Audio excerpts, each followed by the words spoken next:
Hi, I'm Lou with another episode of My Car Story, and today we're at the greatest muscle car show on the planet, the Muscle Car and Corvette Nationals. And I met Fred. Fred, what's your last name? Kemmerer, K-E-M-M-E-R-E-R. Kemmerer, and Fred Kemmerer has a Survivor car that you're just going to have to see. Fred, what year, make, and model is this one? So it's a 1971 Boss 351 Mustang.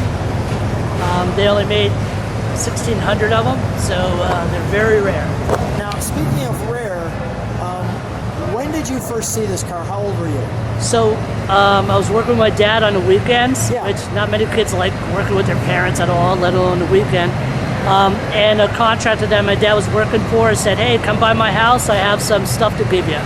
He was giving him windows, so my dad and I went over, and it ended up he shows me this Mustang, and I'm 14, so I don't know much about cars other than, it's a really cool car.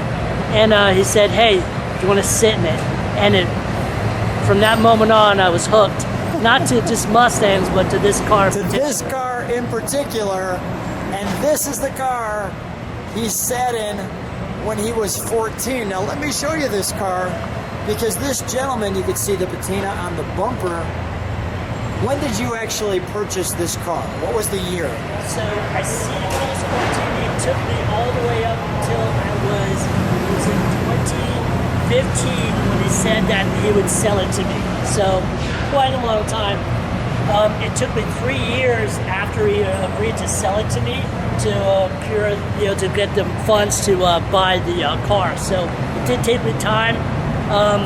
It was a labor of flipping cars and doing whatever I could to get to this car here. Well, Fred, I've got to commend you. Talk about a guy who is focused on his dream car and then went and got it. And yours was just not, gee, I need a 71 Boss 351, which is rare enough, but I need this car. Yeah, and the funny thing about it is I knew that I wanted this car, and I knew it was going to be mine at some point. So every time I see the owner in town, I would hassle him. Not hassle him, but, mid-conversation, tell him, "Hey, listen, how's my car? How's my car?" Just because I knew one day it was going to be mine. It was your forever car. And here it is. Now let's open the trunk for a second. While we're doing that, I just want to show people how that hinge works on the spoiler here. You can see the reflective stripe. Big back end there. So we've got, this is what the car looked like when the gentleman before you had it. Yes, that was The first day I brought were it the purchaser. home, and you could see all the dirt and grime. Yep. And I was actually invited to the Muscle Car and Corvette Nationals right when I bought it, but I mistakenly cleaned it up for a photo shoot with Mustang Monthly, so it sort of took me out of that barn find category they were looking for. Tell me what these are, because these are unique. So apparently, Is that paper cup? this is a paper cup from assembly line worker, and I found this down inside the quarter. So he must have had a bad day, left it down there, and then when they actually sprayed the truck mat on it. And Yeah. these were also sprayed. We're assuming that these might be the back end of The this. sticker, yeah. Oh, So my goodness. whoever it was had a bad day, but a lot of workers, Friday maybe, who knows. Well, shut that. Show me this interesting thing about your window. Oh, you know what? Open that one more time. I apologize. Show me that WW. So only a few cars on the assembly line had to go through the wind and water test. Yeah. And it was a random test. This car had the wind and water test, so they checked all the seals, and they made sure the alignments were proper. So these yellow markings are the seal markings for the window, how it seeds up into the rubber. So it's a rare thing to still have on a car. But Pete parked this car in 1976 when he decided that having a family was more important than a muscle car. So when he found out he was having his first child, he parked it, and it sat since 76 in the same spot. Since 76. And that's the first oil change. First oil change. And this car sat since 76. actually a really cool note. I have Pete's last ride right here in the ashtray.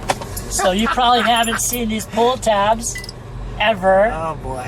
Kids nowadays probably don't know what those What's are. that, right?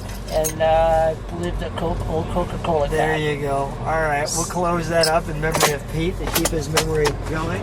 I'm going to show the overall interior.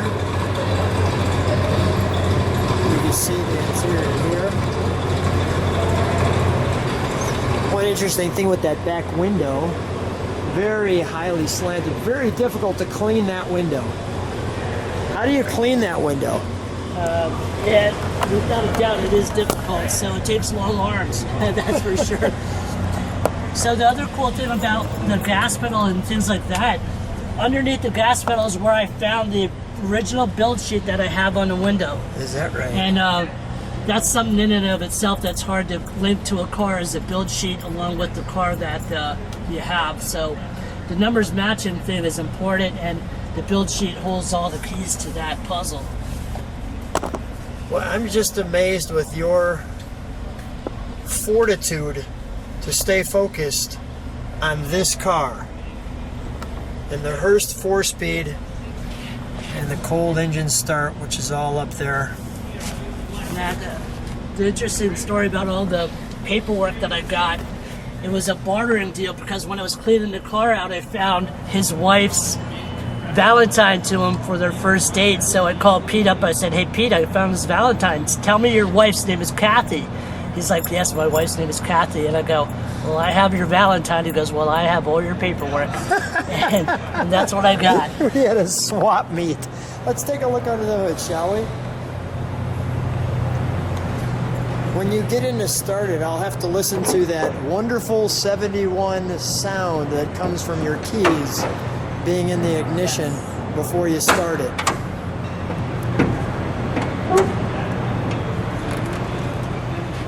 So everything's original. The hardest part on these cars, first thing that people did is ripped off the carburetor to make more power.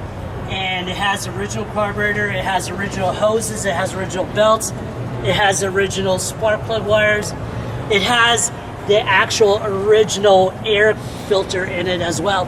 Wow. I asked Pete, I said, "Pete, how do you have the original air filter?" He goes, "Whenever I tried to get an air filter, they gave me the wrong one, so I just blew mine out." So when you step on it, this actually opens? Yes. So the ram air, Yep. right hand, left hand, actually opens for this car. And we've got a cooler for the power steering? Correct. Yeah, and the thing is, the whole cleanup of the car, you know, there's a gentleman out in Arizona, Bruce Clare, who guided me through the cleanup, because if I would have just cleaned it up willy-nilly, I would have took away a lot of the markings that are on here. So the washer fluid has a little name stamp on it, which would have surely been washed off if I wouldn't have known to just take care with it. So there's so much stuff on this car that took so much time and Precision getting it done. Here's the build sheet tape. This here is an anomaly to have that still on there. Let's fire it up, shall we? I'll let you put the key in it for a second. So these have a buzzer. A lot of times the 71s, There's that noise. and then it just works off of the button. But Let's fire it up. And I'll listen to the idle.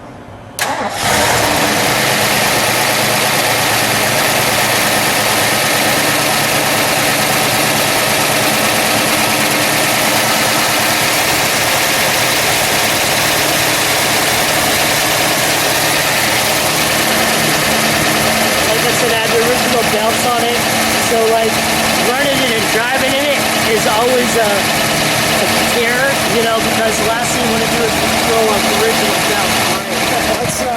Let's kick it down a moment. Step on the brakes right, please.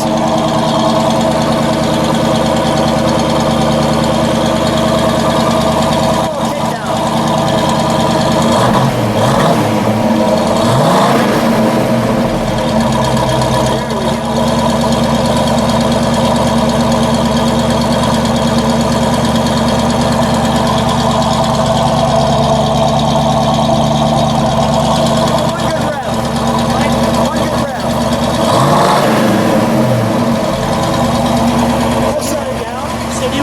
at the air outlet.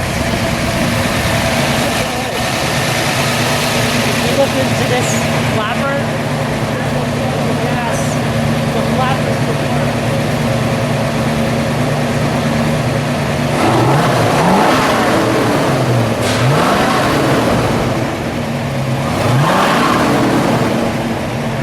Seems like it's already in the air position.